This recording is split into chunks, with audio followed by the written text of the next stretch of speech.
Hey everyone, welcome to a new episode of the You Got the Ron Dude podcast. I'm your host, Ron Jammin. Thank you very much for tuning in.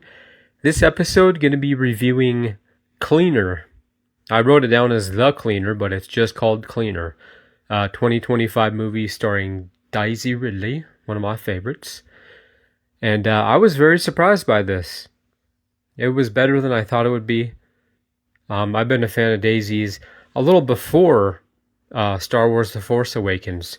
She was in a music video by an artist named Wiley called Lights On. And I love that song. I probably discovered that like when it came out. I want to say 2013, somewhere around there. So when I first saw the trailer for The Force Awakens, and everyone's saying, well, Daisy's new and A Star is Born, and I'm thinking like, why does she look familiar? And it wasn't until however long after that I watched the Lights On video again, and someone pointed out in the comments, like now she's on to Star Wars, and I was like, no wonder why. But this review does contain spoilers. I just watched it on HBO Max, and this podcast is available on YouTube, Spotify, and Apple Podcasts. And remember to like, rate, review, subscribe, share, all that fun stuff. I do appreciate it. So let's get right into it. Well, when this movie was about to come out, I think I watched a trailer. And to me, it just looked like a knockoff of Die Hard. And it pretty much is. I mean, these guys get into a building and they have their demands, and then happens to be a ex-soldier in this case. But it's really about the emotional beats and the relationship between Joanna and Michael. It's really the heart of the movie. Like, this organization comes in and they kind of take over and they tie up these people. You're going to confess everything you know because their organization they feel is corrupt. So the motive is nice because it's not about money. But I actually had no interest in this movie besides Daisy. I think she's really talented, and I was like, well, there's got to be a good twist in it. Because again, it's easy to look at it and be like, oh, it's just another Die Hard. But when I watched it, I was very surprised. There are quite a few twists and turns, revelations in that. Because typically you're like, oh, well, her friend Noah at the beginning, who's also, washing windows. Well, when they introduce a friend like that, they always die. So I was like, oh, he's a goner. But what happened with him, I was like, oh, wait, that's Noah from outside? I almost had to go back and watch it because I was like, how do these two know so much about each other? When they're face to face, at the window when he's inside and kind of taking over. I was like, she's talking to this guy like she knows him. Oh, that's the guy from... Oh, okay. I didn't piece that together. But another thing that drew me in, besides Daisy and her great performance in this, directed by Martin Campbell. He did 2 Zorro movies, The Mask of Zorro, Legend of Zorro, 2 Bond movies, GoldenEye, and Casino Royale. I don't know about trilogies. Maybe he's just like, no, I'll do 1, 2, and then he's directed other things as well. But that name alone, I was like, okay, this is going to be great. And the fact that Clive Owen is in this, not that it's really a connection, but I was like, if Clive, let's say he's the next Bond, or a Bond villain. I mean, that guy can play anything. He's a great character actor. Martin Campbell has directed 2 Bond movies. So, sometimes, like, there'll be a star in a movie. They co-star with someone who's part of a big franchise, and then they end up in that franchise, and you're like, I wonder if they planned that, or just like, oh, hey, look who it is, But we'll see with that. But I think Martin did a great job with this. I'd call it a sleeper hit. I don't remember hearing anything about it.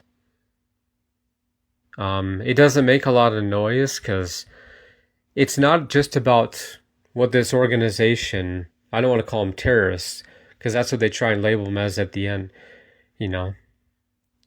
But it's more like they have a mission, and it's still like, really, do you have to kill people though?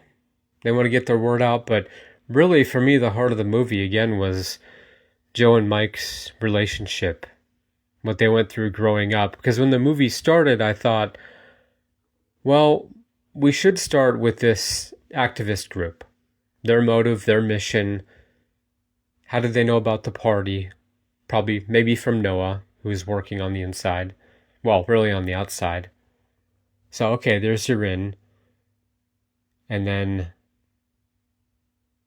but then you watch it and you're like, huh, it could have worked like that. But really it was about, these kids growing up and what happened with them and their relationship.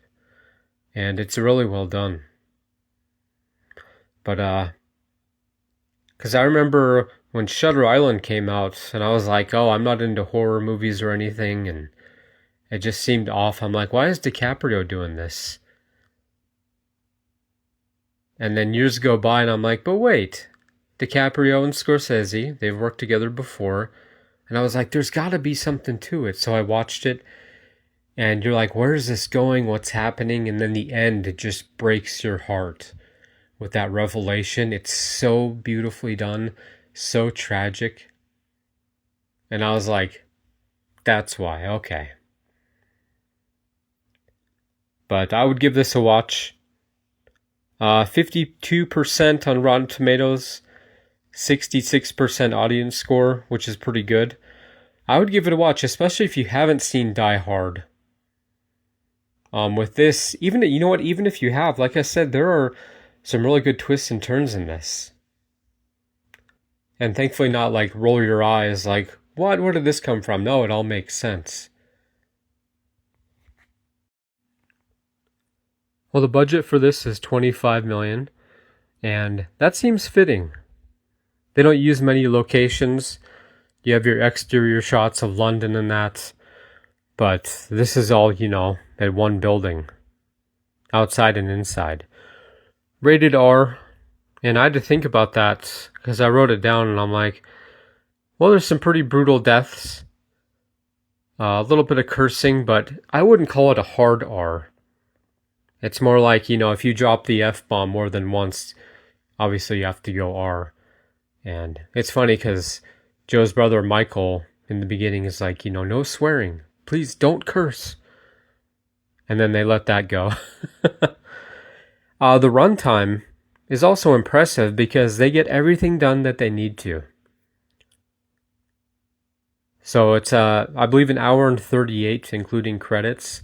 And I thought, because this seems like a 2-hour movie project. But the pacing is great. They don't waste any time. You don't get bored with any characters or anything.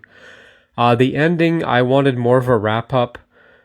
I mean, Joe with her co-workers, whichever ones died, and kind of grieving at the bodies and that, because we don't really have time for that when she's on a mission to try and save everybody. And also, I don't remember the Milton brother, the one that's like the CEO, the guy who was doing drugs and just saying absolutely during the interview. He kind of painted as a villain. Seems like a scumbag, but well, you remember his interaction with Joe in the elevator, and she says, maybe if you paid them, a decent maternity leave wage. Because then he tried to get her fired. At the end, I thought they were at least going to acknowledge each other. So you have Joe all bloodied and beaten up. And I like the conversation with Claire, the superintendent, police force manager, whatever you call it, or superintendent. I like that conversation. It was brief, but they got everything out they needed to. But then she turns and he goes, you're supposed to be fired. What are you doing here? And then Claire says, hey, F-head, whatever. She just saved all of you. And then he comes over really awkward, kind of stumbling, and just gives her a hug. Just something that's like kind of unsettling, but you're like, oh, that's sweet, because, it's like you'll be here tomorrow for work, right? Because can you replace Windows too? And let her keep the money. First, I thought it was 20 million they're going to put into Joe's account, but then 33, I guess. Or half. I mean, that's a heck of a day's work. Risking your life, and I'm going back in. I'm going to save everyone I can. So when her and her brother are at that coast at the end, which is a callback because early on in the movie, we see that, I don't know if it was a photo or a portrait of that location, so that's where they end up. But it's also like, so what did she get? I mean, I don't know if she's retired from her work in Special Forces, I believe, or whatever it was. And they don't set up a sequel, because Claire at the end, says don't stop, and so there's room for the character, but it just wasn't a hit, which is too bad. So hopefully on streaming it'll, gain a new audience, new following. But so a couple missed opportunities in that. And there's no real wrap up with the company, like the true fate of it. They kind of reference it in the end, but you wonder, like, well, the Milton Bros, I mean, obviously one of them's dead, the wine bottle. But the other one, it seems like there's a good character arc set up there, but then it just doesn't go anywhere. But again, this movie, it's not that it's conflicting, it's not just about what the activist group is after.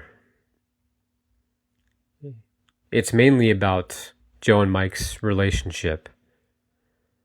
And when it was getting towards the final minutes, I thought maybe they're gonna sacrifice themselves somehow to save everyone else, because they're like, we're screwed. The stuff from our childhood, it'll always haunt us. We got this, millions of dollars in the bank now, but who cares? And I picture like a Rogue One type ending where you're like, what the heck? But it was a sweet ending. But the runtime, I wonder, it seems like it was cut down for whatever reason. Despite it getting everything done that it needs to, as far as the plot, I think it deserved a better ending, a longer ending anyways. Now, this movie references the Avengers more than once, because Michael had, a toy Thor hammer. And then when they reunite in the building, she mentions, their mission. She tries to break it down, like, remember Thanos and the Infinity Stones and that? Tries to make sense of it. And the old switcheroo at the end, which I was like, you know what? It works on this. Because, let's see, I wrote it down. The dead man switch that Noah wore. So if it left his wrist for more than 5 seconds, it would detonate all the explosives. And that was his plan anyways. And I knew once he was hanging on to the floor or to those cables or whatever, I didn't see it on his wrist. And I was like, oh, she just pulled a Tony Stark. And then held up her arm, her hand. And I was like, I like that. That works. And it's interesting because another parallel, just like the Clive Owen, Martin Campbell, James Bond thing. So with the Avengers, you remember Daisy, of course, as Rey Skywalker. In The Rise of Skywalker at the end, spoiler alert, when she's about to defeat Palpatine.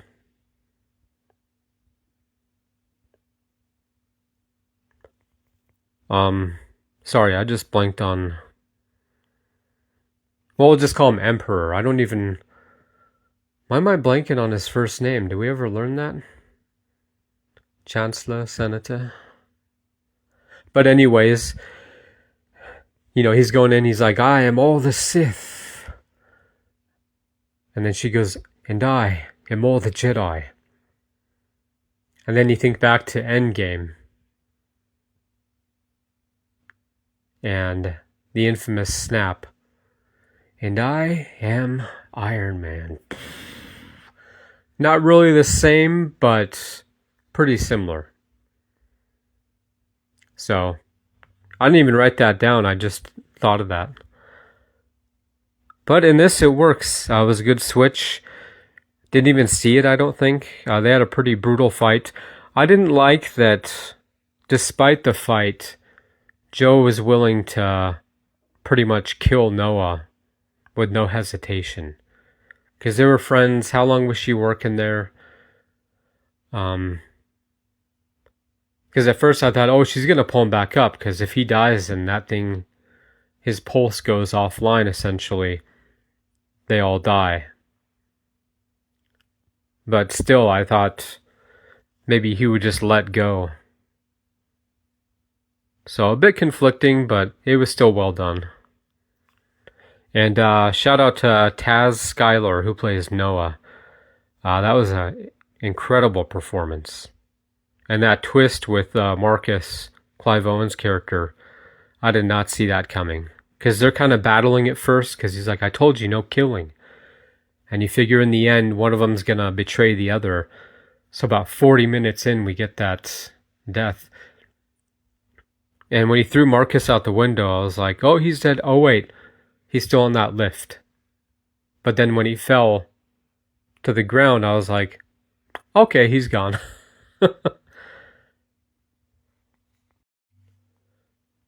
Well, I understand this activist group, what their motive was. But then I had to go on Wikipedia and read up on this because I was kind of confused. I was like, well, in the end, Joe reveals, well, we find out that they did record everything, put it on a USB drive, but stuff didn't go out live. And it's like, well, with the confessions, I thought they were going out live.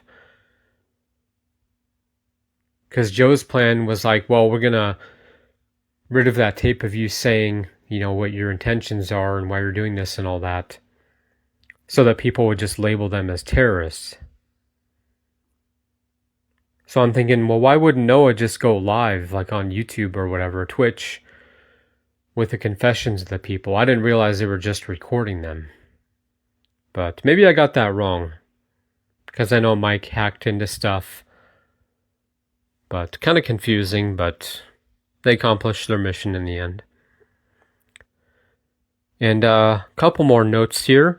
London, not New York as I thought it was originally, just based on the skyscrapers. But great location. And Daisy's hair, I was like, that's an interesting choice. Because maybe, you know, when you go for a character actor or actress, it's like, well, they can change their appearance and you're like, oh, who is that? What do I know them from? But then I thought, oh, well, you're washing and cleaning windows outside, tall buildings.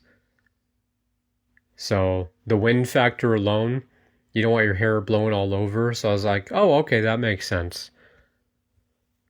But just wanted to mention that. Well, thanks for listening to my review of Cleaner. I wonder how much money they saved by dropping the. Simple title. And now that I think about it, I don't know if I even saw the trailer for it, because if I did, obviously it didn't stand out or didn't do the movie justice. But it's a good, I'd say like Sunday night blockbuster kind of vibe. Everything wraps up nicely and no real message or anything. And I talked about some missed opportunities in that, I felt. But overall, it was a really good movie. A lot better than I thought it would be.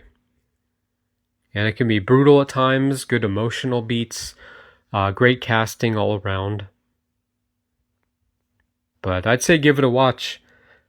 And like I said, I watched it on HBO. And about an hour and a half without credits. But I'd love to hear from you, so leave some comments below.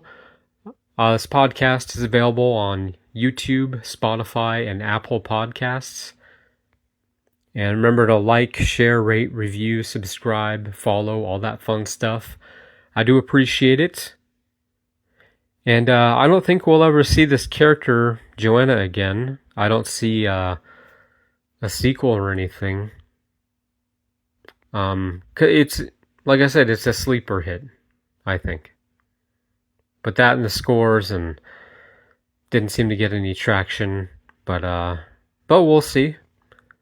So anyways, thanks again for listening. And I will see you next time. You Got the Wrong Dude podcast.